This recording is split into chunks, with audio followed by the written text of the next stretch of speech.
True Crime Brewery contains disturbing content related to real-life crimes. Medical information is opinion based on facts of a crime and should not be interpreted as medical advice or treatment. Listener discretion is advised.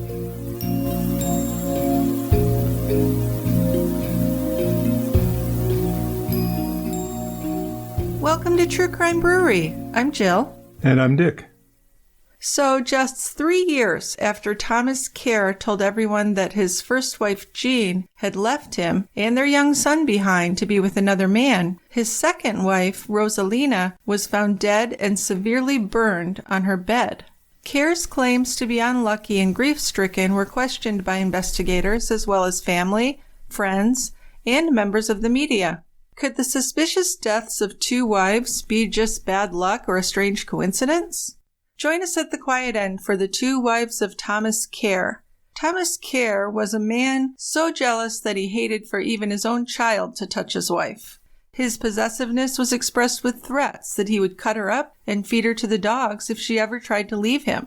Police finally found 7 small fragments of Jean's bones buried under the same house in which Rosalina died. So this is the story of 2 wives, 2 murders, and a long, difficult fight to get justice for them and their families.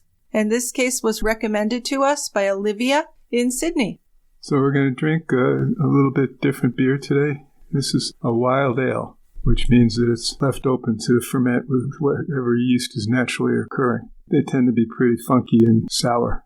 Yeah, I tend to enjoy those. The beer is Mr. Mistopheles from Moondog Craft Brewing, Abbotsford, Victoria, Australia. Poured a hazy gold color with a small white head that almost wasn't there. Very nice aroma, sweet fruit, and that funky barnyard aroma that we like so much. I do enjoy that. Tastes like mango and passion fruit. A little bit of late citrus. Faint hops at the end there. And it's not real sour, lightly tart. Not puckering up, though. Good enough. We'll have this on a nice warm summer day. Well, nice warm early fall day. Mm-hmm. And it'll quench your thirst very well. I hope so. It sounds delicious. Let's open it.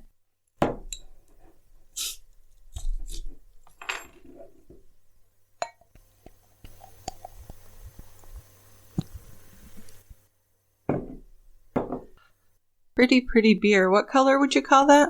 It's kind of a gold.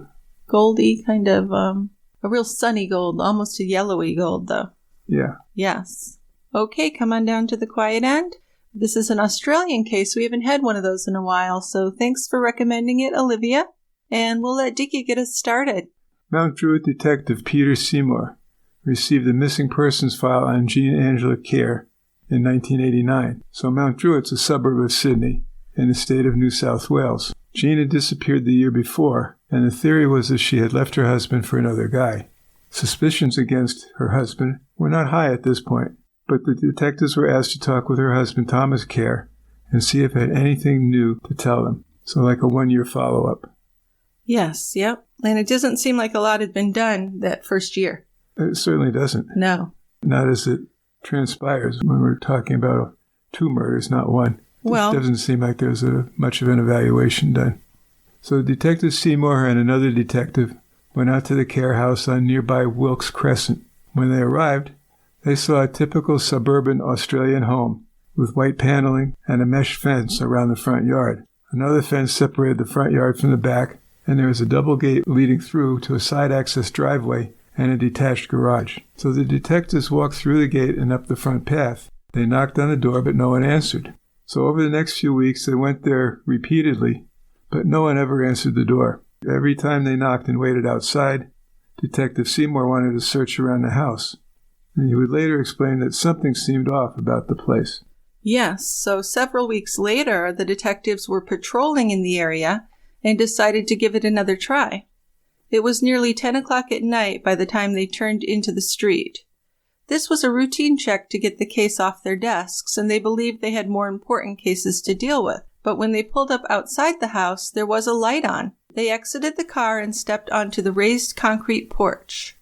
And they heard heavy footsteps, and then the door opened, and a man in his early 30s stood before them. They couldn't see him clearly through the screen, but the outside light was strong enough to show his thick dark hair and the one big bushy eyebrow he had across his forehead, so a unibrow. He definitely had one of those, especially when he was younger. Now, Detective Seymour told Kier that they had a missing persons file on his wife, Jean Angela Kier. They knew that she went missing about a year ago, and they were just following up on her disappearance and checking with her family to see if there was any further information that might help in finding her. So Kier opened the screen door and stepped outside. He seemed to be a bit taken aback by this visit. He glanced to the right and made a point of putting himself between the detectives and that side of his house.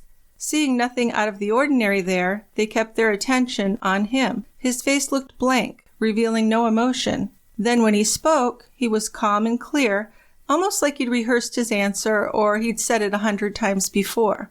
"No, I've told the police everything I know," he said. "Jeannie took off with some bloke and I haven't seen her since. I've spoken to her on the phone a couple of times, but that's about it." So Detective Seymour took notes. Kier said no one in her family had heard from her either. But if Kier had spoken to her, why was there a missing persons report on file at all? If he and the family knew she was alive and okay, then why was there an investigation at all? But then Seymour's thoughts were interrupted by a loud crash. 2 drunk men had driven up and hit their cruiser, and the men tried to make a run for it, but they were caught and arrested. And as it turns out, Thomas Keir would end up being an eyewitness to secure convictions against those 2 men. So that was an interesting little mishap that happened. Little sidebar there. Yes. So 2 years later, Seymour was called back to Wilkes Crescent. A body had been found in a burnt-out house there, and the address seemed familiar. Then he gradually remembered that he had followed up on a missing persons file on the woman who had lived at that address a couple of years back. He wondered if maybe she had come home and then something had happened to her. As he approached Wilkes Crescent, the street was vastly different from the last time he'd been there. It was no longer quiet, but it was lined with emergency vehicles. On either side, there were small groups of neighbors, some talking, while others covered their mouths and shook their heads in dismay. Thomas Keir was sitting on his porch with his head in his hands. Detective Seymour thought back to the missing persons file. Jean Angela Kier left her husband and 3-year-old son for another bloke. She supposedly called Kier a few months later, but made no contact with any other members of her family. So why wouldn't she have called them? So Seymour thought things maybe hadn't worked out with the other man, and Jean had come home trying to reconcile with Thomas. If that's why she came home, the man she ran off with might have decided that if he couldn't have her, then no one could. Maybe he'd killed her and set the house on fire. Or maybe Thomas Keir couldn't forgive his wife, and he had killed her. So all these things are running through Detective Seymour's mind. And that's when his partner came over and told him what the real situation was. There was a female body on the bed in the main bedroom. She was severely burnt in the fire to the point of being unrecognizable. It also looked like she'd been strangled with the cord from the bedside lamp, but Seymour was stunned to hear that Jean Kier was not the victim at all. The victim was Thomas Keir's second wife, 24-year-old Rosalina. Very interesting. So very shocking, yeah. Quite a twist, for this detective at least. Yeah. So Thomas Keir was the last person seen leaving the house before it went up in flames. Some neighbors saw him leave with his son, and within about 10 minutes there was smoke billowing from under the eaves at the front of the house. Now, Thomas Keir had 1 missing wife and 1 dead wife. Yeah, so that has to be a little suspicious, won't you say? Yes, it would. Yes. So Kier had a red Mazda van parked in the street outside the front of the house. Forensics would process the vehicle, but detectives still wanted to take a look inside. So inside the passenger side window, they could see 2 brand new T-shirts, some wrapping paper, and birthday cards, a bottle of Black Douglas Scotch whiskey with a few ounces missing, a pack of cigarettes, and a black lighter. So the next-door neighbor, Mr. Wormleton, said that he had been out front all morning paving his driveway. He saw Kier and his son drive off together, heading towards the local shops. When they came back, he said that something seemed a bit weird. Kier parked across the road and left his son in the car while he went in the house. A short time later, he came back out and drove off. So at first, Wormleton said he wasn't worried when he saw smoke because Kier apparently burnt rubbish in his backyard all the time. So no big deal, same old stuff. That's what he thought, yeah. but within 10 minutes he could see smoke billowing from under the eaves. He said he tried to put the fire out with a hose, but it was really too far gone by then. And the firefighters arrived at the same time and took over, and Wormleighton went back to his front yard. So the neighbor did not see anyone else go into the house, and he didn't see anyone hanging around there. He didn't hear any yelling or screaming either. Multiple witnesses had identical stories, though, even though it was all circumstantial stuff. They all saw smoke coming from under the eaves, and the neighbors across the street were the ones who called the fire department. So Thomas Keir told the police that he drove down to Market Town, Mount Druitt, with his son, bought a couple of things, and then came back home. When he arrived, he said the fire department had already arrived. He looked like he was genuinely grieving as he hugged relatives, but nothing looked right to the detectives. What didn't look right? Well, the whole situation. That he'd been there, that he'd left, then the house was on fire. Yeah. It's also very unusual to find someone dead from a fire in their bed. Usually people try and get up and leave. So something was going on, which they would find out very soon it was. Those are some good red flags there. Yes, absolutely. So officers escorted Kier to the car to take him to the police station for an interview. And some of the bystanders did notice that he was being taken away, but most of them just kept talking amongst themselves. Inside of the house, the forensic officer gave the detectives a quick rundown of the scene. So there was the body of a female lying face down on the bed in what appeared to be the main bedroom. The body and the bed were both severely damaged from the fire, but the woman also had the cord from the bedside lamp wrapped around her neck. So there's a huge red flag. Yes. Now the detached garage had been damaged by the fire as well, and there were a couple of containers that had gas in them. The firefighters had had to force themselves in through the front door, and the further in they went, the more obvious the severity of the fire damage was. On the walls, the drywall had been completely burnt away, exposing the wooden frame and the roof beams. Most of them were charred, and some of the beams were burnt almost completely through. So it looked like a fireball had ripped through the bedrooms and exploded into the hallway. At the main bedroom, the upper half of the door was completely destroyed, and the bottom part had a large flash fire scorch.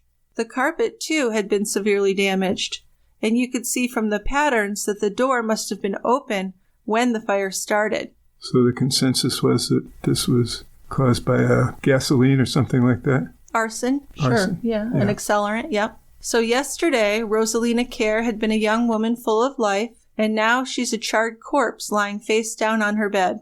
This was bad. All of her distinguishing features were gone.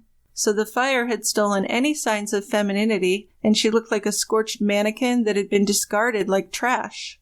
Her arms were crossed at the elbows beneath her chest. Her hands were up near her neck, so it was obvious she tried to save herself. The bedside lamp was lying on its side to the right of her body, and the cord around her neck was clearly visible. The bed was a little over 6 feet long, and her feet were at least a foot short of the end, so being so petite, she really never had a chance. Thomas Keir was a big man. If he was indeed her killer, he could have easily pinned her down, and there really would have been nothing she could have done. And if Keir had done this, he had defiled a home that was supposed to be a place of love, caring, and safety. He had defiled the home that had belonged to him and the woman he chose to spend his life with. But this was the second woman he had chosen, and the second woman who was no longer there. So we have a lot of problems here. We do. The bedroom was filled with the smell of gasoline and burnt flesh.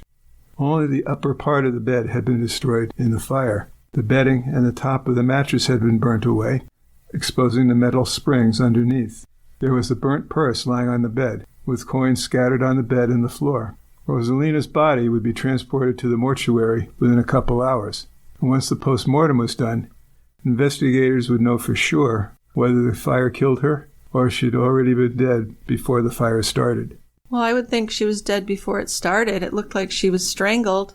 I don't know why you'd strangle someone who had already died in a fire. Yeah. Unless she'd been somehow unconscious, so she didn't wake up, and then she died from the fire. Well, just the fact that she was lying in the bed.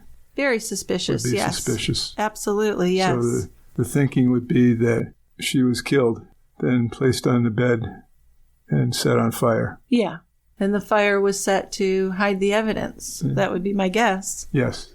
Well, Seymour again spoke with the next-door neighbor, who was dressed in an old pair of jeans, a gray shirt, and some old work boots. His driveway was right on the boundary of his and Keir's properties, so Wormleighton would have had an uninterrupted view.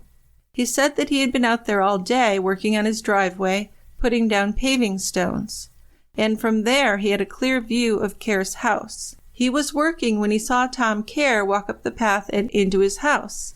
About 5 minutes later, he saw Keir come back out. He was wearing gray trousers and a blue t-shirt. It would have been 10 minutes after he left that Wormleighton saw black smoke, and he thought, well, Keir was just probably burning trash or something. So he yelled to his wife to shut the front door, and he went down the side of his house to shut the windows, just so the smoke wouldn't make their house smell. When he came back out front, though, he saw smoke coming from the Keir's bedroom. His first thought was that Keir's young son was still inside, so he jumped the fence and started yelling to see if anyone was in there. He got no answer, so he broke one of the front windows. There was still no answer, so he went to the front door, but the screen door was locked and the main door was closed. By that time, the fire had really taken over, too, so there was no way he could go inside. Another man, John, came over to help, and they were standing out front when the bedroom window exploded and showered glass all over the lawn. So Wormleighton's wife tossed their hose over the fence, and the two men started pumping water in through the bedroom window. And not long after they had started using the hose, the fire department showed up. So when asked, Wormleighton said that he and Keir got along okay, but he thought Keir was a bit of a weirdo. He was always burning stuff in his backyard and doing God knows what back there. He didn't really know Rosalina well, Wormleighton said. He had seen her a few times and said hello, but the two hadn't been married for very long either. He had known the first wife, Jeannie, pretty well, and she'd been friends with his daughter. He added that it was a shame about her running off, but maybe it had been for the best. Over the last couple of months before she ran off, she hadn't seemed like herself, he said, and he used to hear her and Tom Keir arguing quite a lot. So that had to kind of raise some alarms in the detective's head as well. That's the kind of information they're looking for. Yeah. Yeah. Actually, several of the investigators' suspicions have been confirmed by Wormleighton. They needed to gain a clearer picture of Keir's relationship with his wives. If Keir went out, came back, set the house on fire, and then left again, when did he kill Rosalina? Had he been walking around the shops thinking about what he'd done and decided he'd better go home and destroy the evidence? Or was he being more calculating? He could have known it would look better if he had shopping receipts as an alibi. Then he could turn up with the police at his house and say, "Oh my God, what a terrible thing has happened to my wife." If the son had been around, he must have seen or heard something. And if Jean was still alive, they could get her to tell them what kind of a man Keir was. But this was not something that seemed likely. It seemed to them also too coincidental for Jean to disappear from the same house where Rosalina had been found murdered. It was almost inconceivable that Jean had not met with foul play. Absolutely, yeah, especially at this point. So Detective Seymour reread the missing persons file. Jean Angela Keir was recorded as a missing person back on May 1st, 1988. A witness had seen Jean at Emerton Shops. The file also confirmed what Keir had said about him being the only person who Jean had contacted. But her disappearance had been reported to the police by her sister and her father, Heather and Clifford Strahan. So why hadn't Keir reported it himself? That was a big question.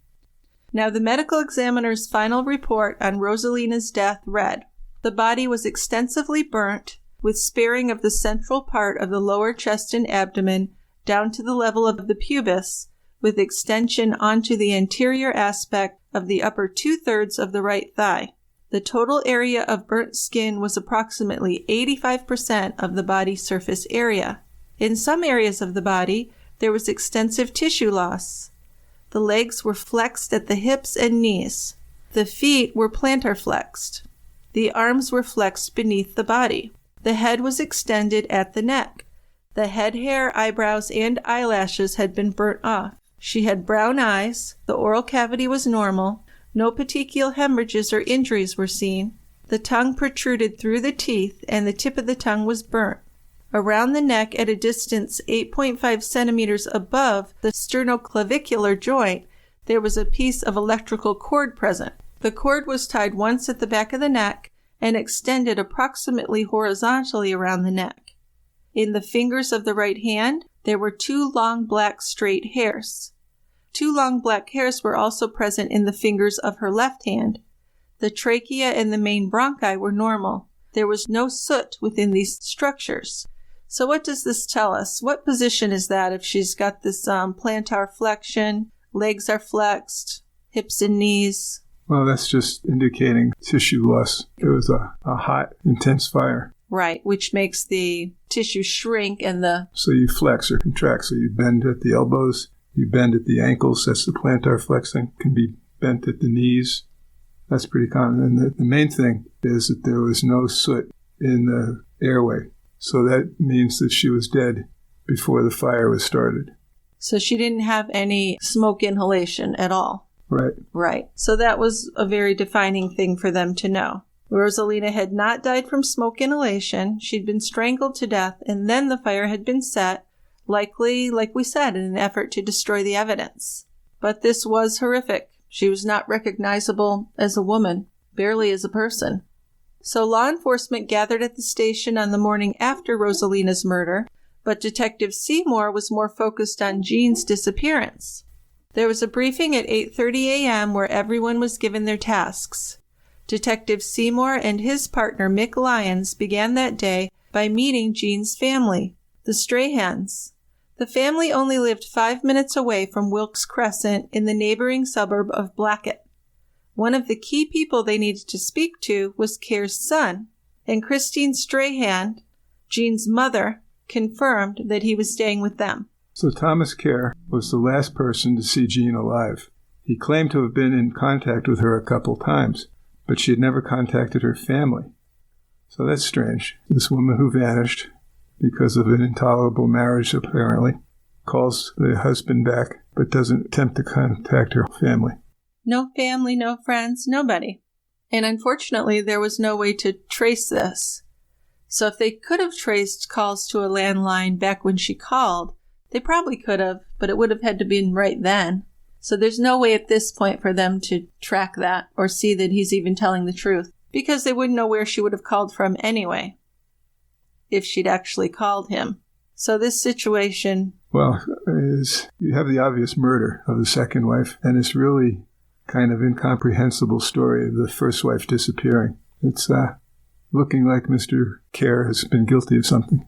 I know, but don't you really feel like they dropped the ball on Jean and maybe Rosalina wouldn't have been killed? Well, I don't think that they did a very good investigation of Jean's disappearance. Well, no, I think if a husband calls and says his wife's missing, you really need to be talking to her family. And if her family says, well, we haven't heard from her and it's not like her, then you need to really consider that this might be a homicide. I would want to have other family members say that they'd heard from her too. Of course. I mean, why should you take it as gospel the husband who might have been the reason she left or was harmed? Well, yeah. So his word isn't much for me. I want some backup on that. Well, and another thing is I don't think they really investigated the relationship very well, because you're going to see now that Rosalina's dead, they're going to find out a lot more about Jean's marriage with Thomas Keir. Yes. So the Strahans lived in a small, neat brick home with a carport on the side. Christine and Clifford were apprehensive and nervous. Their daughter Jean had been missing for 3 years by now, and they had endured 3 years of grief and, let's just say, torment. It was horrible. The detective showed the couple a photo of Rosalina to confirm her identity. Christine had actually introduced Thomas Keir to Rosalina, who was Jean's cousin. Huh. Yeah. Jeez. So they really couldn't believe that Tom had killed her, but it seems pretty clear he'd killed Rosalina, if not Jean. So Christine explained that Tom was so upset when Jeannie left that they all had felt sorry for him. She said it wasn't like Jean not to contact anyone, but they'd believed everything that Tom had told them about Jean leaving with another man. So they'd introduced him to Rosalina at a wedding when she came out from the Philippines in 1988, and those two had hit it off and began seeing each other. It was a really happy marriage between them, Christine told the detectives. Rosalina's aunt and uncle were having a housewarming yesterday, she said, and Rosie was really excited to go to it.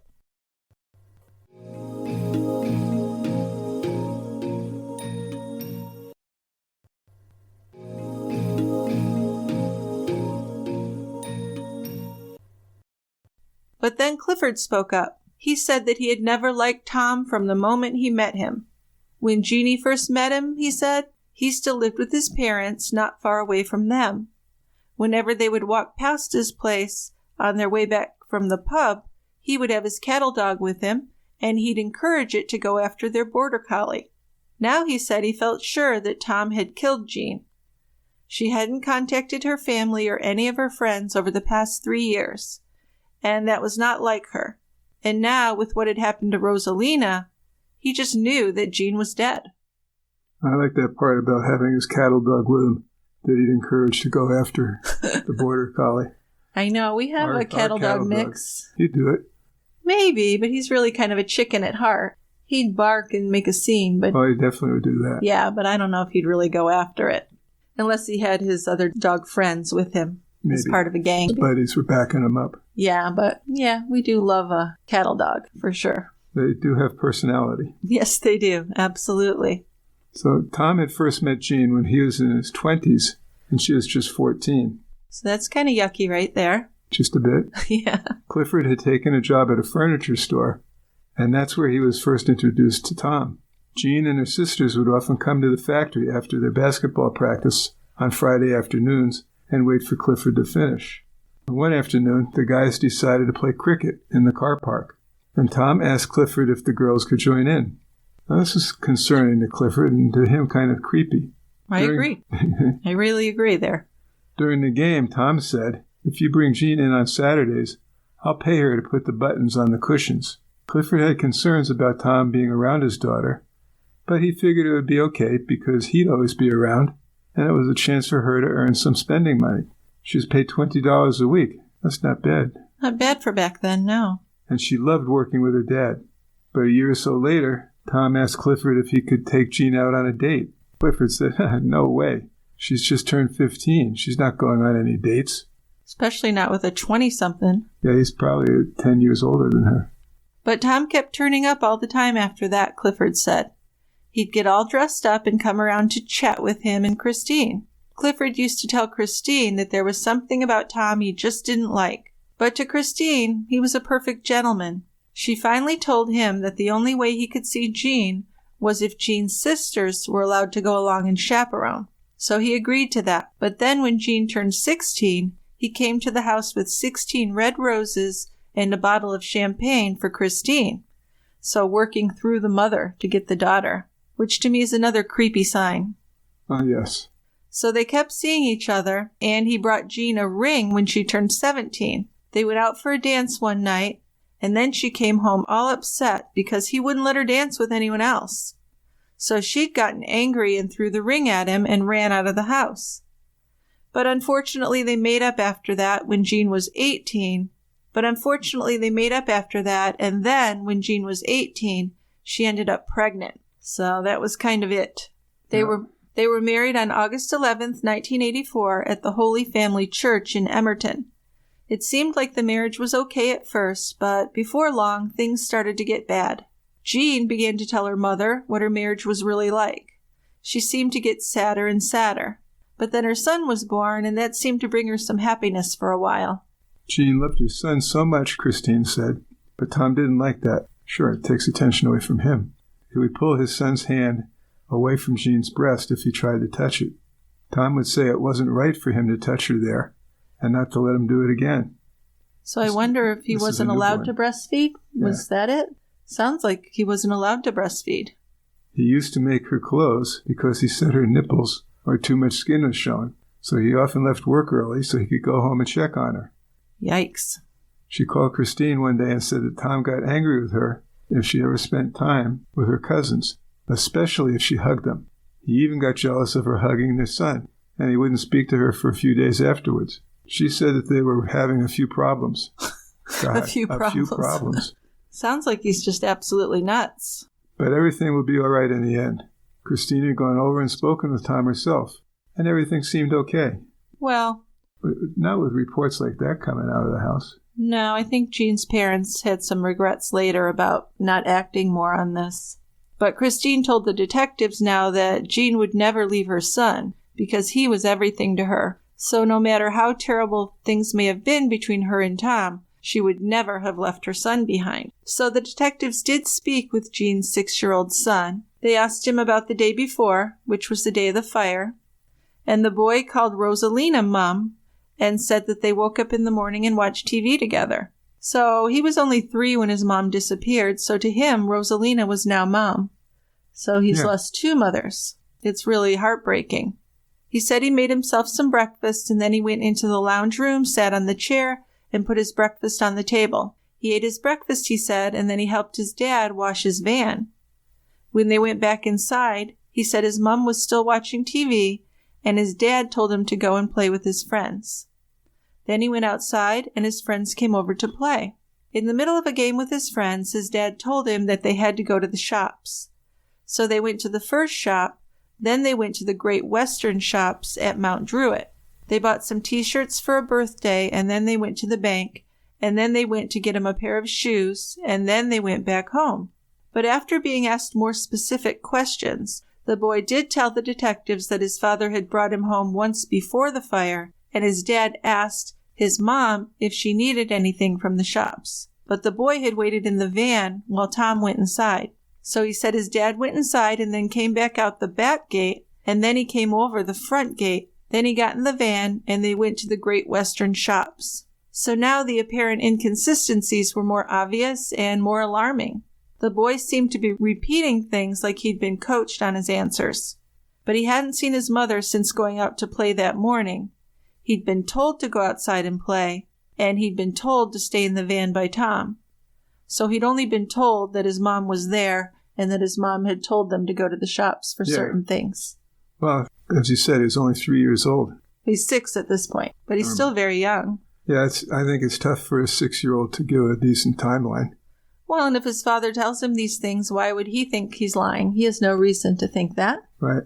So before the detectives left, they asked if Christine or Clifford knew anything about Tom burying things in his backyard. And Christine's eyes opened wide. "Oh, yes," she said. "The neighbor's daughter knew our kids, and she'd tell him that Tom was burying things in his backyard. He also used to burn things in a big drum, which annoyed them. She said that she had asked him about it once, and he said he did it because he couldn't be bothered taking it to the dump. He'd go to the dump sometimes, but other times he'd bury things. So he had his own landfill go in there, huh?" Pretty much, yeah. So Jean's friends were interviewed, and they had nothing good to say about Thomas Keir. Her friend Fiona said that Tom had dragged Jean away from the caravan park the day she disappeared, and no one had seen her since. She told the police back then that she thought Tom had something to do with Jean's disappearance, but she had no evidence to prove it, and it doesn't seem like anybody followed up on it. According to Jean's girlfriends, Tom was very jealous and very possessive. She used to have to put makeup on after she left the house, because he would go crazy if he saw her wearing any. She would lie about going for job interviews so she could go have lunch with her girlfriends. She also had to hide her contraceptive pills in the cupboard because Tom was trying to force her to have another baby. And she once told Fiona that she wanted to leave him, but she was really scared because she thought he would track her down and her son and kill her. So Jean had told her before that Tom had threatened to kill her, chop her up, and feed her to the dogs if she ever tried to leave him. So all this is looking like Jean didn't leave him. No, it's suspicious, isn't it? It all is, yeah. And I don't know why they didn't know all this earlier, when she first disappeared. I don't know what those cops were doing. They were taking his word for it. Yeah. So Thomas Keir was interviewed and asked about his first wife, and by this time, several of her friends had already told the detectives that she was afraid for her life if she ever tried to leave Tom. Keir told detectives that he last saw Jean on February 10th, 1988 at their home. And at that time, he said, their relationship was actually improving. Jean was in love with another man, he claimed, and she had talked about leaving him for this man. Back in December of 1987, she had told him that she was having an affair. Then she said she was going to end it. But in January, he found out it was still going on. So she said she needed some time away. Jean's mother and father came around, and they suggested that she go to their caravan at Culburra and stay there for a week. So her sister Heather and Heather's boyfriend went down with her and stayed there. A couple of days later, she called Tom and thanked him for some flowers he had sent her for her birthday.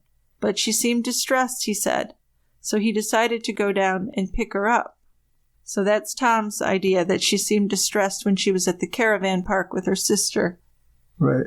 And he just went to save her. So he was just going to pick her up. So at first, Jean didn't want to come home, he said. Then she changed her mind. She did want to come home. Then she changed it again, says she didn't want to come home. So he picked her up and put her in the car. Then she jumped out of the car, but then she got back in the car again, and they drove off.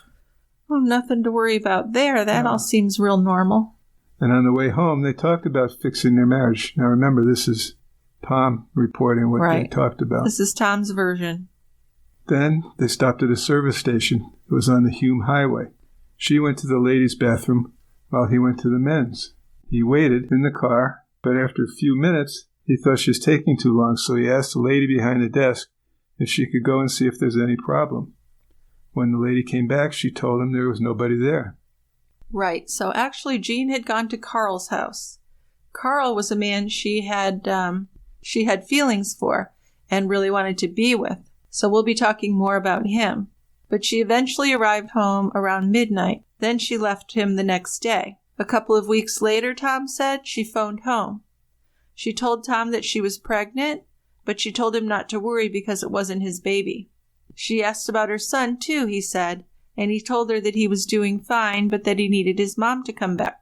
Then she got upset and hung up the phone. So Kier said he next heard from her 2 or 3 months later, and she asked how things were and asked about her son again. Now I find it really weird that he says her son, not our son. Isn't that weird? Oh, yes. So he said they started talking and she hung up again. And then in April, Kier said he came to the desk at the police station and told one of the young officers on the desk about her being missing. But he told him that he couldn't report her and that he would have to get someone from her immediate family, her mother or father, sister or brother, to file a missing persons report. So his story really didn't make sense. Why would the husband not be allowed to do that? What's with that? Well, this is what Tom's saying. He's saying this young guy at the desk, so he's kind of suggesting that maybe this person didn't know what they were doing. Seems like the whole visit was fake. Sure does. Yeah. So to the detectives, it made no sense because they were already wondering why the husband didn't report it, which would make more sense because he's the one that lived with her. So why didn't he report her missing? Well, he's claiming he tried, but he wasn't allowed to, which is not believable. But Kier said he had then called Jean's mom, Christine, and asked her to file the report, and she said that she would. But then Jean called him again in May to find out how her son was, he said. He said it was only a short conversation, and then in November she called again to tell him that she'd had a baby. She said it was a little girl and that she was doing fine, and so was the baby. So Kier said that he asked her to come back home, but she said she wouldn't, and she hung up. So even if this had happened, which we don't believe it did, right? Not at all. Okay. Is this the kind of guy who's going to let her come home with another man's child? And everything's going to be okay? Well, that's not likely. No, not likely at all. Plus, she was on the pill, and he did not know that. So she probably couldn't have gotten pregnant anyway, and she didn't want to. Right. So according to Kier, the last time he spoke to Jean was in April or May of 1989. She called him at home and asked him who the Vietnamese girl was that he was going out with. He said he told her she's not Vietnamese. She was her cousin. I guess that's Rosalina, huh? I guess so, yeah. And he was getting a divorce. When he told her that, she started screaming, Kier said. So he hung up on her, and that was the last time he had spoken with her. Yeah, but then Kier told the detectives that in May of 1988, she had come to the house and left her wedding ring and engagement ring behind on a table in the lounge room. He said stuff in the cupboards had been moved, but he did not notice anything missing.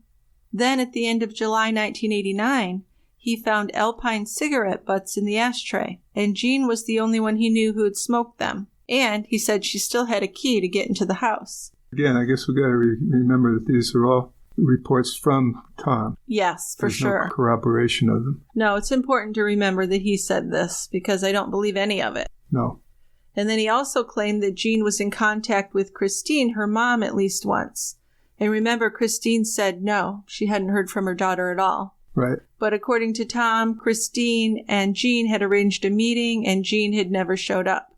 He also said one of her friends, Jenny Solo, had told him that she had seen Jean in a shopping center. Also, Kier said that his mom had seen Jean in the shopping center one day, and his dad had seen her near the school. But investigators did not believe that Jean had returned to the house she'd shared with Tom Keir. If her friends Fiona and Shauna had told the truth, then why would she even risk going back to that house? Tom had stated that Jean had come back more than once. But if she felt her life was in danger, she'd be crazy to return to the house once, let alone multiple times.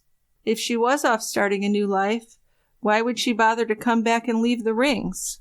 These were the only things of value she owned, so you think she would have sold them. But Kier had said that Jean had called Christine, and Christine had never mentioned getting a phone call. And friends had said that Jean had been on contraceptive pills. Now, we don't think Tom knew about the pills, so it was very unlikely that Jean would have been pregnant, but he wouldn't have known that. So just so much about his story is just not adding up. Sure not. Investigators were very excited when they took a statement from a woman named Denise Wilkes. So back in 1988, Tom went to the Philippines with Rosalina to meet her family. He came back in early 1989, then went back and married her there. He brought her back, and they lived with Tom's parents while they rented out the house to a woman and her son for a few months. So this woman that rented the house was Denise Wilkes. And soon, Tom told her that she'd have to leave because he wanted to move back in with his wife. Christine went and helped Tom to clean up the house before they moved back in, and she said the house smelled just terrible. Denise Wilkes told investigators that she had moved into Keir's house in February of 1990 and that there was a rotten meat smell coming from her son's bedroom. There were also brown stains on the bedroom wall. Her dog, she said, would bring clumps of hair to her that he'd found under the house. The dog also had bones that she hadn't given to him. So this is horrific. Can you believe it? And this is all stuff that's coming out after Rosalina died. After Rosalina died. Yes. Yeah. So detectives got a search warrant to search for Jean's body on Keir's property. They started digging in the afternoon of April 16th, 1991. They began by driving huge crowbars into any uneven parts of the grass. They were hoping that if there were remains in the ground, an odor would come up from where the crowbars were placed, which would tell them where to dig. But hours later, after they planted the crowbars, nothing came up. So they brought in a backhoe and began digging to a depth of 5 to 6 feet. They found a car engine, blocks of concrete, car panels, and wire gates. Yeah, but then they noticed that there was a disturbed section of grass between the garage and the neighbor's property. When they dug it up, they found a yellow rag with what appeared to be a bloodstain on it. However, there was still one section down the side of the house, adjacent to Mr. Wormleeton's property, that was too tight for the backhoe to get in. This was a long, thin strip of grass that stood out in contrast to the rest of the yard. It was flanked by the fence on one side and the house on the other, and there was a tree at the far end. So Christine came into the police station to give an official statement to detectives. She talked about Jean having an affair with a man named Carl, after Jean had decided she needed a day away. Jean had told Tom that she was going for a job interview. Instead, she went to the foreshore near the Opera House and stared out across the harbor, watching ferries go past. It was then that Carl happened to walk past, and he saw her sitting by herself looking sad and lonely. So he asked her if she was okay.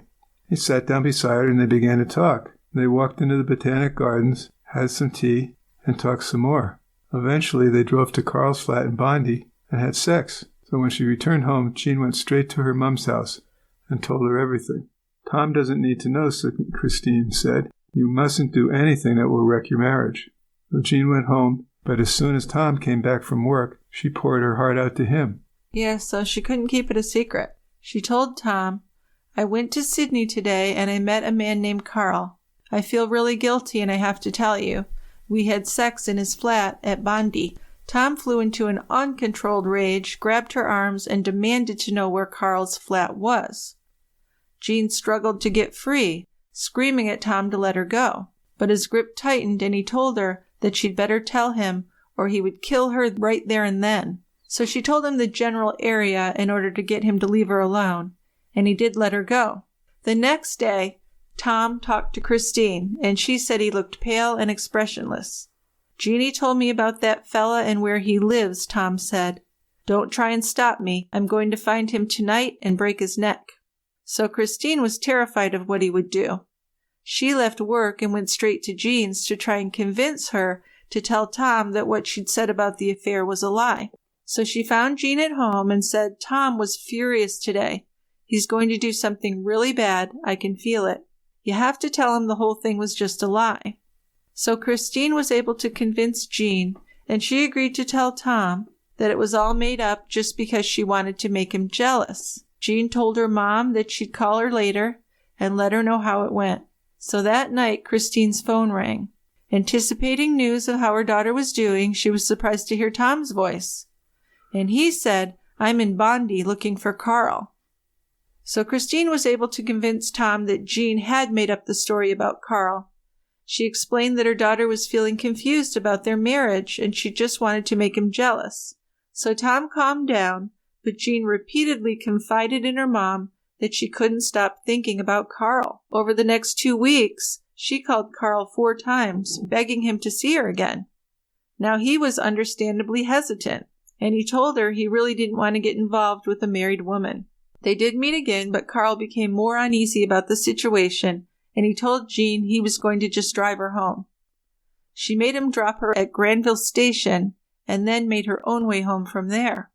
So the lie, despite its initial success, hadn't worked, and Tom was furious again. He drove Jean to Bondi and forced her to tell him where Carl lived. She did, but said she didn't know the number of his flat. So Tom knocked on doors until he found someone who knew which flat was Carl's. Tom then went back to the car, where Jean was waiting nervously, and drove home. The next night he drove to Carl's flat with the intention of beating him up. So later, when detectives spoke to Carl, they found out that he'd come home from work and found a man sitting on the front fence outside of his apartment building. Tom had asked him if he was Carl, and Carl had nodded. But confronted by a much larger man than he, Tom backed down, and he said, "Well, I'm Tom, Jean's husband. Can we talk?" So Carl agreed, and he and Tom went inside.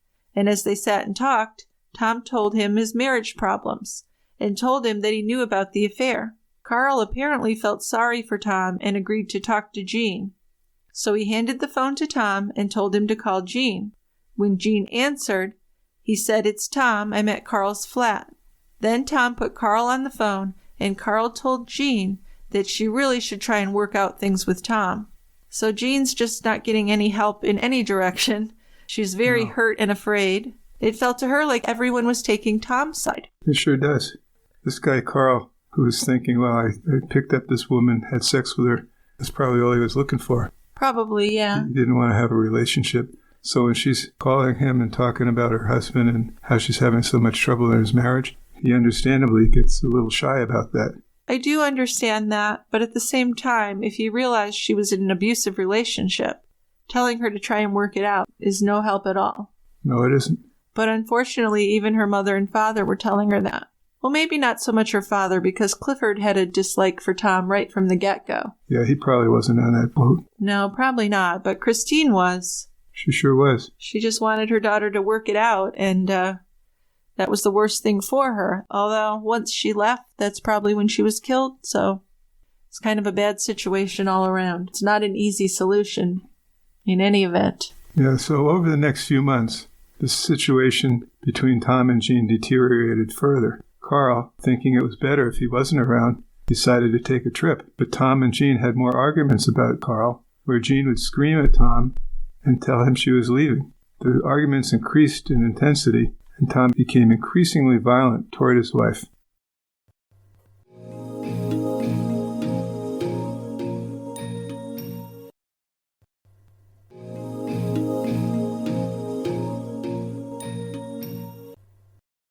It was January 1988 when she phoned Christine one night. "Mom, Tom and I had another argument, and he punched me in the face. He hit me so hard it knocked me down the hallway, and I wet myself. Oh my God. I cannot take much more of this." So Christine offered to have her come over, but Jean said she would sort it out with Tom in the morning. The next day, Christine confronted Tom at work Jean told me you punched her last night. How dare you? Well, sure, okay, but why didn't they call the police? I think if my daughter called and told me that, I'd call the police and then I'd go over and get her with police supervision, her and the grandchild. Yeah. But this is not the way they thought, so that's not what happened. So while Christine was talking to Tom about this, Jean decided to talk to her dad, Clifford. So she went over to her parents' house. Dad, she said, I need to get away and spend some time alone. So Clifford looked at his nervous, pretty much emaciated at this point from the stress, and bruised daughter. Go down to the caravan in Culbura and stay with your sister, he told her. Get your head together and decide what you want to do. He put his arms around her and hugged her. Christine said that Jean had agreed to the idea of going to the caravan and made plans with her sister Heather for both to spend a week on the coast together. But Jean confronted Tom and told him she needed time alone to get her head together. Tom apparently agreed, but told Jean there was no way their son was going with her. Huh, yeah. He's figuring she'll take off. Well, yes. So he kept the son, which is a problem. Well, yes, big problem. Yeah. But a lot of what Christine had said matched what Jean's friend Fiona had told the police. Fiona had stated that she'd visited Jean at home one day and noticed bruises on her arm. Tom would become enraged when Jean had friends over. Tom would fly into fits of rage, slap her around, grab her by the arms and shake her. But Fiona's statement revealed more horrific facts. Tom was trying to drive Jean crazy by tying her up and forcing her to have sex with him. He'd also hide in the hallway and jump out to frighten her. And you know what that makes me think of? Yeah, the Green River Killer. River. And Ted Bundy did that too. Yeah. So it's something that these violent men enjoy. Many of them anyway. All the psychological stuff. Yeah, they like to scare women. Yeah. So Jean would just sit in the lounge room and he would go outside and stare at her through the window. Of course, Tom would deny all of this, and he accused Jean of making up stories. Fiona had later noticed that the bruises on Jean's arms had become more frequent and more severe. As time went by, Jean finally told her friends how deeply depressed she was and how Tom was also gambling away all of their money.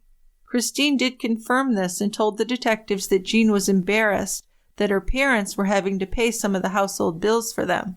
And you know, I can see where you might be a little judgmental here, but you have to think Jean has been with this man since she was 16 or even younger. So she's never been out in the world. She's never been an independent woman. She's very young. Yes, she was. So it's kind of understandable how she could find herself in this situation and really not know how to get out of it. Oh, I don't doubt that at all. So Fiona was the only one who had been brave enough to still go to the house, knowing that she had to show Tom there were people who cared for Jean's welfare. On the final night she went there, Jean's son was crying, and Tom slapped his face as hard as he could. See, so the abuse is at the child as well. Fiona was appalled by this, and obviously the child's crying increased, and Tom laughed at that. That's scary. Then he started to mimic his own son by screaming with him. Gross. Fiona said that was the moment that confirmed Tom was a monster. No kidding. Yeah, shitball. Anybody who'd do that sort of stuff. She promised herself she would do everything she could to get Jean and her son away from him. But she failed. Well, she felt like she failed. I don't know if there's really much she could have done, to be honest. She really didn't have any control of this situation. No, she didn't. Now, Jean's case was difficult because there was no physical evidence. But still the police were hopeful that they would get a conviction for Rosalina's murder. Unable to make bail, Tom Keir was transferred to Long Bay Jail while his family tried to find the $75,000 needed to bail him out. So at this point, Tom Keir was 33 years old, and he'd never been in jail before. The first inmate he encountered was a guy called Joseph Perkins. According to Perkins, he wasn't in the cell when Keir arrived, and it wasn't until Keir was taken out into the exercise yard that he'd met his new cellmate. Perkins said it was he who initiated contact with Tom Keir because he wanted to meet the new guy. He saw Tom standing conspicuously on his own in the yard. He walked up to him and he asked, "What are you in for?" So I guess that's pretty much what you ask when you meet someone new in jail. That's probably the first question. Well, it's like college. You say, "What's your major?" Yeah, in jail you say, "What are you in for?"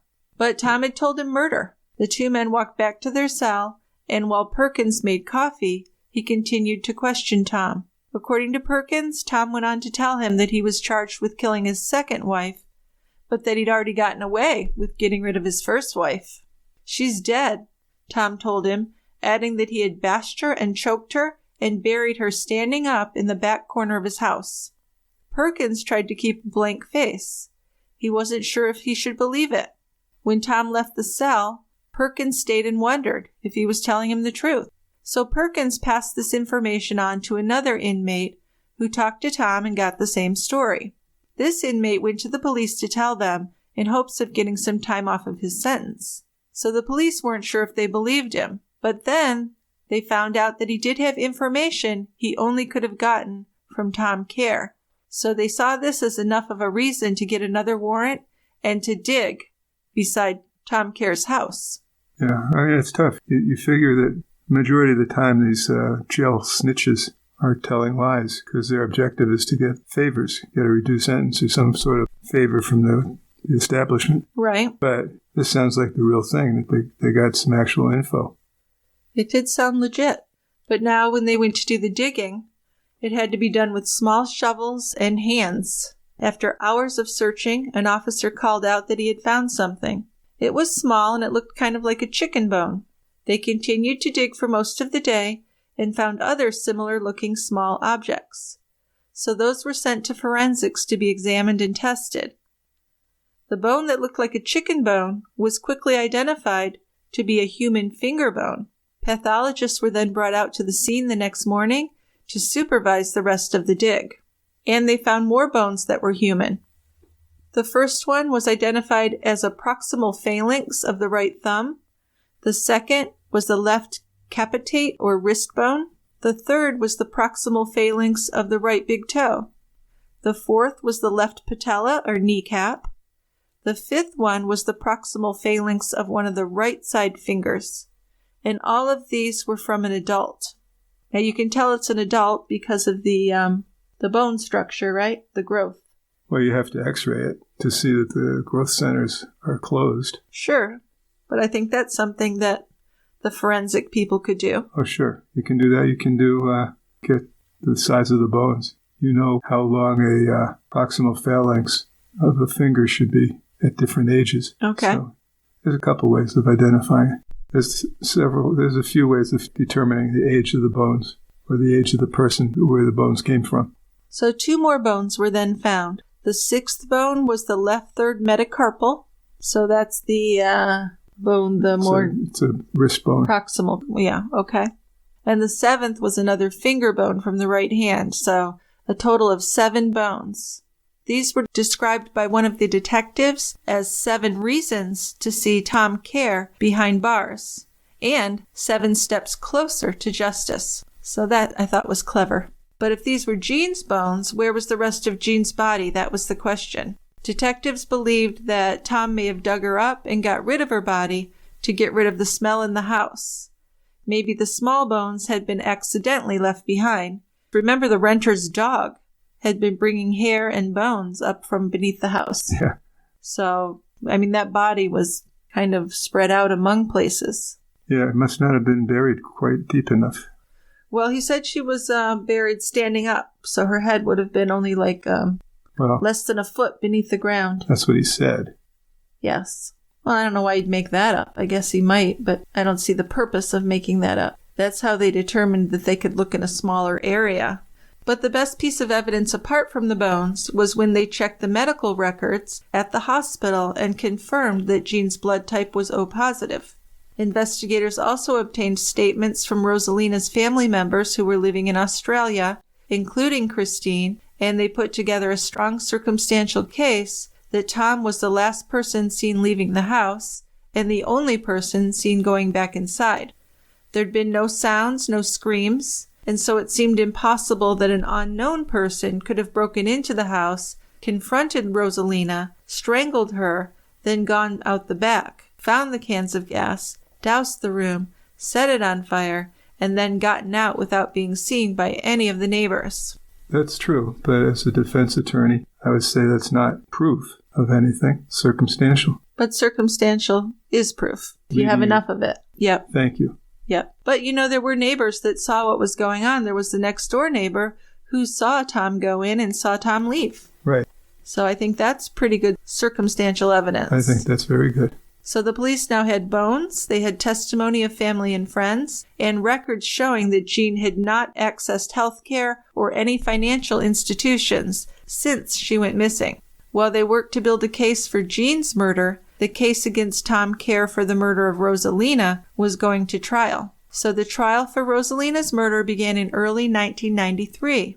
They still had no conclusive results on Jean's bones, but they felt confident that they would get a conviction on Rosalina's murder at least, because that seems pretty cut and dried to me. It does. And that's why I find this trial kind of shocking. So let's talk about it. Well, the trial was presided over by Justice Sully in the Darlinghurst Supreme Court. Keir had a legal aid lawyer for his defense, and they selected an even mix of male and females to make up the 12 jurors.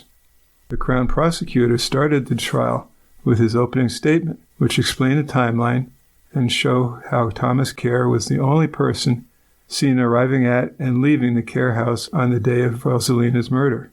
The defense then outlined their version of events. Witnesses, including neighbor Max Wormleeton, took the stand and testified that Keir was the last person seen entering and leaving the house. Several firefighters and investigators also testified about the length of time it would have taken for the fire to take hold and for smoke to start billowing from the eaves. The window of about 10 minutes now became a critical factor. The defense argued that the offender must have seen Keir leave the house and, without being seen by the neighbors, entered the house to find Rosalina, who was then killed and set on fire in the main bedroom.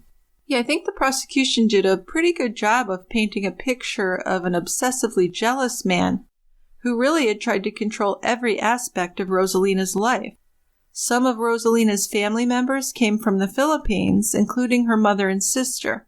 The media were always there and often spoke to Rosalina's mother outside of the courthouse.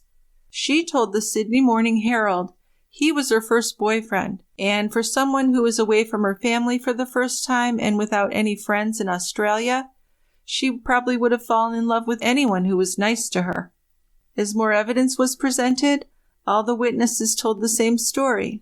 Rosalina, like Jean before her, had every aspect of her life controlled by Thomas Keir. So Rosalina was only 24 years old when she died, and she was highly educated. She and her siblings had all attended university, and Rosalina held a bachelor's degree in commerce. So she was a qualified accountant, and she had met Tom at a family wedding in Sydney in 1988. Then she'd married him in the Philippines in 1989. Upon returning to Australia, she'd become a silent partner in Tom's upholstery business, working 2 jobs just to keep the 2 of them afloat. And it was actually she who had given him the money to restart his business. She was a qualified accountant and had met Tom at a family wedding in Sydney in 1988 before she married him in the Philippines in 1989. Upon returning to Australia, she'd become a silent partner in his upholstery business, working 2 jobs just to keep the 2 of them afloat. And it was she who had given him the money to restart his business. Now, according to her mother, Rosalina tried to build up the upholstery business and make it successful with Tom. The prosecutor detailed their dysfunctional relationship and Tom's obsessive jealousy. They alleged, considering Tom's financial difficulties, that he had killed her to collect an $80,000 life insurance policy. After the prosecution rested, the defense said that Thomas Keir would be giving a statement from the dock. So I don't think this is something in the U.S., but in Australia, he had the right to address the jury without having to open himself up to cross-examination and testify. Seems pretty lenient. You can get up there and give a statement. Yeah, I don't think that's the greatest idea. So when he stood up in the dock, there was silence in the courtroom, and every juror turned towards him, leaning forward to hear what he had to say. But just then, there was a loud clap of thunder, and it started storming outside. So some observers, the people who are a little bit religious or superstitious, thought this was an admonishment from God, that this storm had started right then. But then after the storm relented, Tom Keir spoke. He talked about how much he had loved his wife and said that he had not killed her. He claimed that someone else must have entered the house because he was out shopping, and there was no way he could have committed this horrible crime. He sat back down when he was finished, and he looked at the judge. His lawyer continued with his line of argument, in particular how the neighbors all thought Tom and Rosalina had a good relationship. He referred to home videos that had been presented in evidence, which showed them as a happy couple. Then his lawyer finished by saying, if there was any whisper of a bad relationship between Mr. Kier and his wife, you would have heard it. So all that remained now were the closing arguments. The prosecutor tried to convince the jury that there was enough circumstantial evidence to convict Kier, and reminded the jury that Rosalina's family had known about Kier's obsessive jealousy and how he had several motives for killing her. The defense reminded the jury that his client loved his wife, was not in the house, and this was a random act committed by someone unknown to the police. The following day, the judge addressed the jury, telling them how to consider the evidence. The jury then left to deliberate. So later that day, the jury had asked the judge for an explanation of reasonable doubt. Then the jury returned, and their verdict was not guilty. So most of the people who'd watched this trial were quite shocked, and Tom Keir turned to his parents at the back of the courtroom and gave them a smile.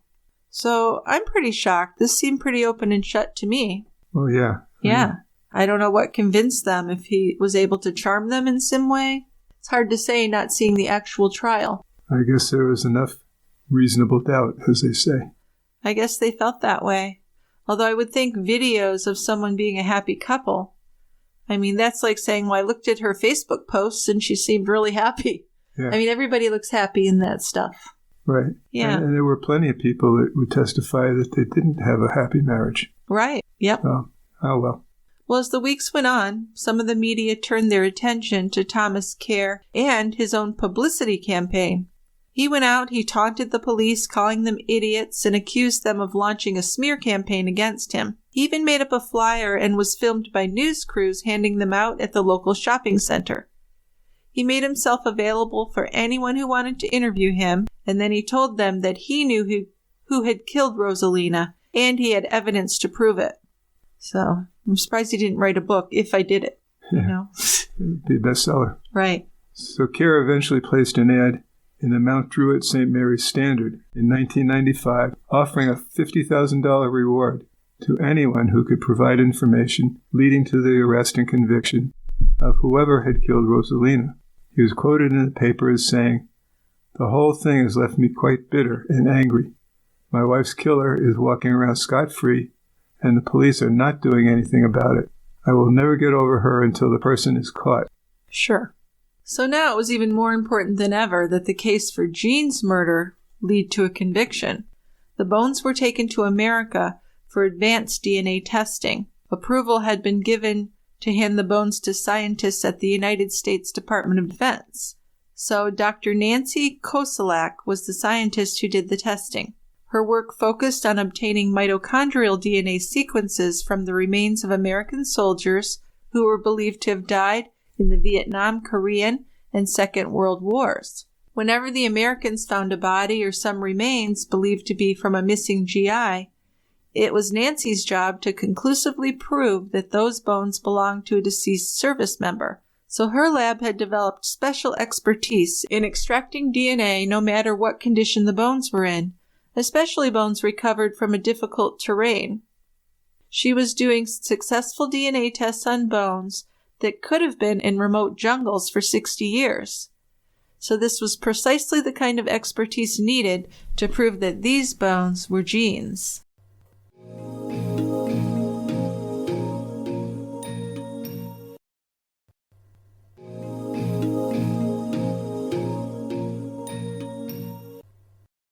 She performed the tests in October 1997 using the two biggest bones, the left kneecap and the right big toe.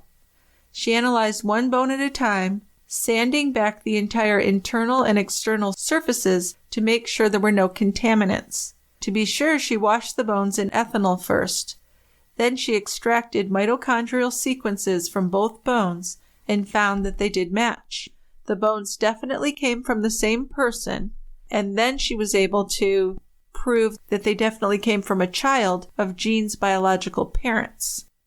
So even though Nancy had proven that the mitochondrial DNA matched Jean's, she passed the blood and bones to the technical leader of the nuclear DNA section. This section dealt primarily with recent death investigations, so complete nuclear DNA profiles were obtained from both the bones and the blood, and the profiles being based on 9 chromosomal markers plus a sexing marker. 2 bones were identical. The bones came from the body of a female and matched the blood samples perfectly, so there was no doubt about it. The bones belonged to Jean Angela Kier. Well, when Thomas Keir went on trial again for murder, he was refused bail. The bones were returned to Australia on March 9th, and on May 21, 1998, Thomas Keir appeared at Penrith Local Court and was committed to stand trial for the murder of Jean Angela Kier. It wasn't until August 10, 1999, when Keir's trial began. By now, it had been 11 years since Jean disappeared. So family and friends testified that they had not heard from or seen Jean since February 1988, and that Jean had suffered both mental and physical abuse by her husband. The 2 inmates who Keir had confessed to also testified for the prosecution, and their testimony was backed up by facts that could only have been learned from Keir. Now Carl, the guy that Jean had a short affair with, also testified about Jean's troubles with Tom, and that he had been convinced to end his relationship with her and encourage her to go back to her husband. Now it became clear that Jean had sought out help from several sources, but Tom had managed to isolate and abuse her and eventually kill her. Many family members and friends had regrets that they hadn't done more. The physical evidence, of course, was from those 7 bones, and there was no doubt that they belonged to Jean, and they had been recovered from Keir's property. So this time the jury only deliberated for 2 hours, and they came back with a guilty verdict. Jean's mom, Christine, was interviewed afterwards. "After 11 years, what does this verdict mean to you?" she was asked. And Christine answered, "A hell of a lot. That at last they will know that she didn't run away with another man and leave her son.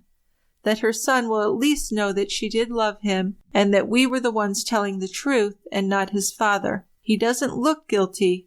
I don't think that man even has a conscience. Whatever he does, he reckons that he's done the right thing." So Jean's family was finally able to have a memorial service for her, and hundreds of people waited outside of the church for the service to begin. This was proof, her family said, that Jean had touched many people's lives. So Kier was sentenced to 24 years in prison, with a non-parole period of 18 years. A psychiatric evaluation was done, and the psychiatrist determined that Kier would pose a risk to any woman he could potentially become romantically involved with, particularly if that person chose to leave him at some stage. Good call. I agree with that. Now, in 2002, Thomas Keir was granted an appeal based on the judge's instructions to the jury on how to interpret the DNA findings of the bones. The error would have been inconsequential to the jury in making their decision, but it was still granted. He got a new trial. Yeah, the second trial was basically a repeat of the first one. He was convicted for the second time in September of 2002. But that still wasn't the end of things. An appeal based on behavior by the jury won him a third trial. And this time it was a bench trial, meaning that the judge would determine the verdict instead of a jury. Kier was convicted and sentenced to stay in prison until February 2020, unless he met the standards of parole, and then he could be released as early as 2014. So he applied for and was denied parole repeatedly until it was granted in 2019. So after Kier was released, he stayed at a halfway house. He went back to work as an upholsterer in January of 2020. But within just weeks, he had breached his initial supervision order. He had approached a woman on a nudist beach and initiated a relationship with her. He'd left notes at her home and did not tell his parole officer about any of his interactions with the woman. So although the judge decided that electronic monitoring was not appropriate, he did ban Kier from entering, remaining, or staying overnight at a woman's home without the prior approval from his supervisor. So the condition was one of 16 attached to a 2-year extended supervision order. But the judge said Kier did nothing wrong legally, morally, or otherwise in his recent contact with this woman, Linda, who he had met at the nudist beach. But then he added, in the context of his life history, the events were surely troubling, involving a man convicted of murdering his wife in the home of a woman he had only just met. He had drunk alcohol with her, engaged in limited intimate contact. What's that, kissing? I don't know. Fondling? I don't know. I guess it didn't go all the way, huh? Well, not that anyone admitted. I always assume these things go farther than we know.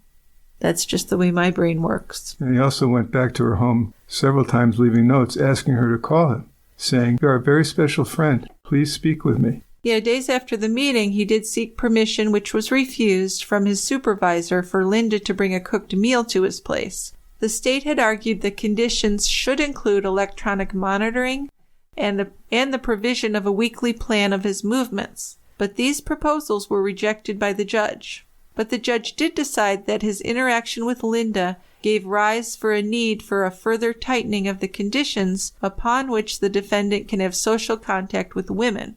So these include telling his supervisor within 24 hours the name of a woman with whom he has started a friendship, romantic, or sexual relationship.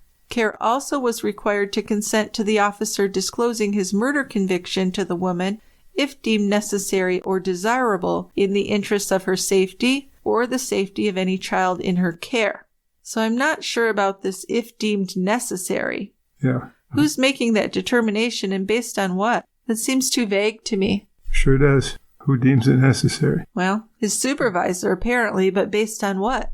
I know. I don't know. I think I'd just make it disclose the conviction in any event, or on the second date. Maybe that's it.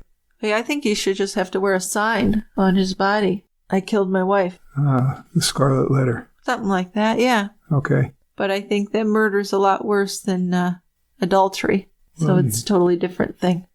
Yes. Yes. So although the jury in Kier's trial for the murder of Rosalina did acquit him, it seems that Rosalina had not died in vain. So it was through her death that the police investigation into Jean's disappearance was reactivated, eventually resulting in Kier's conviction for murder. So Rosalina's family was able to take some solace in that. A silver lining in the cloud. A little bit.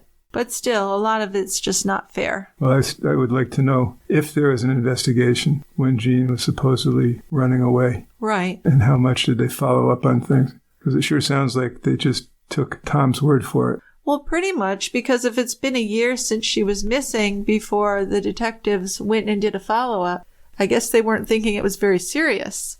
No, the follow-up was just to see if Jean had contacted any of them. If he'd heard anything, yeah. And Tom had heard things. He'd talked to her, according to him, several times. So they took that at face value and said, okay, she's alive somewhere. Well, I'm thinking the original investigator's dead, but I think when Detective Seymour and his partner went back, I think they did start taking it more seriously. Yeah, when they finally got a hold of him, they felt some bad vibes from him. Absolutely. So, and they started to question some things that should have been questioned earlier, like why would she be in contact with her abusive husband but not her friends or family members? Right. Why would she leave her son behind when she was, everyone said, a very devoted mother? So yeah, I think a lot of that should have been looked at earlier. So I would say the first year or so, the ball was dropped. Then they went back for the follow-up.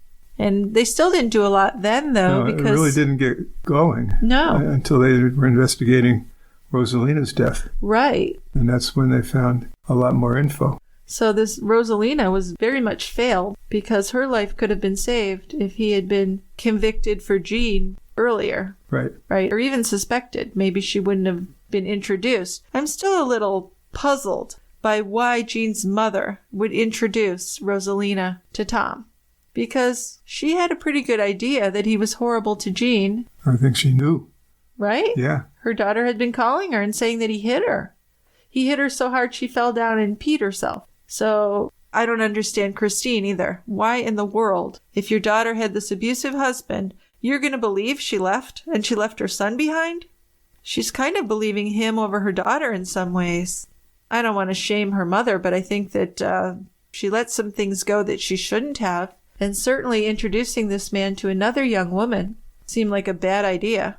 Well, it was. Yeah, it really was. So I have some confusion there. It does seem like Jean's father, Clifford, had a worse view, but he didn't do a lot about it either. No. I mean, other than saying he wasn't sure he approved of Tom. Right. He didn't do anything else. No, he told her, well, he told her to go away with her sister and decide what she wanted to do. Well, thanks, Dad, because that's a fuck of a lot of help, right? Right. Because you have this abusive man. Why doesn't someone help her? I really feel like both of these women were failed greatly by many people, if you think about it. Even that Carl. What the hell was with that? He didn't have to want to be involved with Jean. That's fine. It may have been a one-night thing for him. But why would you tell a woman, go back and try and work it out with this guy, when she's told you he's horrible? She's afraid of him. Yep. And I just felt like a lot of people kept sending her right back into the dungeon. I don't know why. It's a good thing he was convicted eventually for Jean's death, but I could see a lot of mistakes were made here. He's been out for, 4 years? He's been out a few years, yeah. And other than the contact at the nude beach, he's stayed out of trouble. Well, that we know of. Who knows? I mean, the last thing I read about him was in 2022.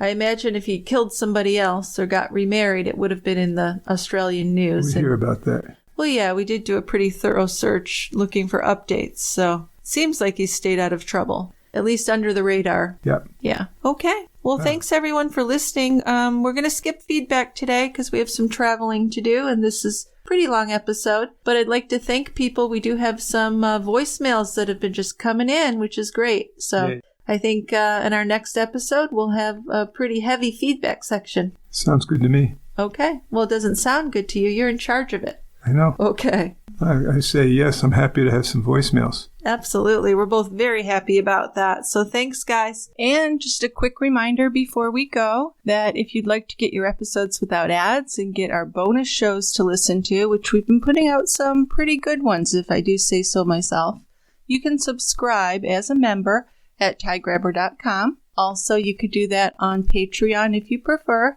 And there are different options you can choose from to get these benefits, plus a gift and a thank you note, and our appreciation and love forever. And we'll see you next time at The Quiet End. Come on down. Bye-bye. Bye, guys.